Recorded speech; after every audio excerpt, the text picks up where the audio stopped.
لیکن میں آپ کو اپنے خلیفے کی بات بتاتا ہوں.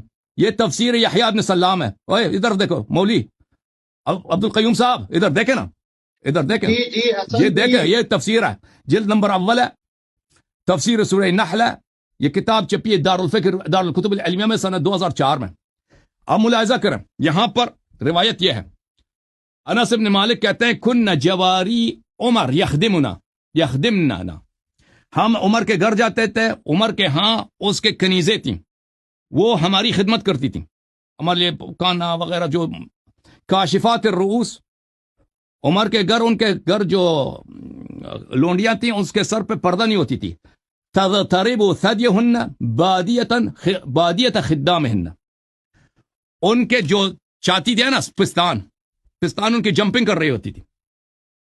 بادیتن، پستان ان کے سب کھلے ہوئے تھے، پردہ نہیں تھا پستان کے حد تک. یہ آپ کے خلیفے کے گھر میں آپ کے جو امیر المومنین خلیفہ ہے، مسلمین کا امام ہے، اس کی تقویٰ کی حالت ہے.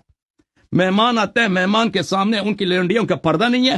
پردہ کہاں تک نہیں ہے کہ یہ ان کا پستان ان کا کھلا ہوتا تھا.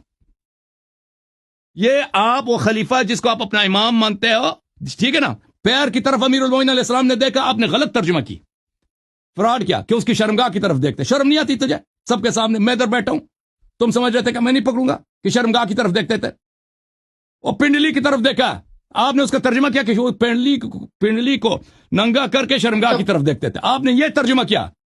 قیوم کو شرم بھی کیا کرو.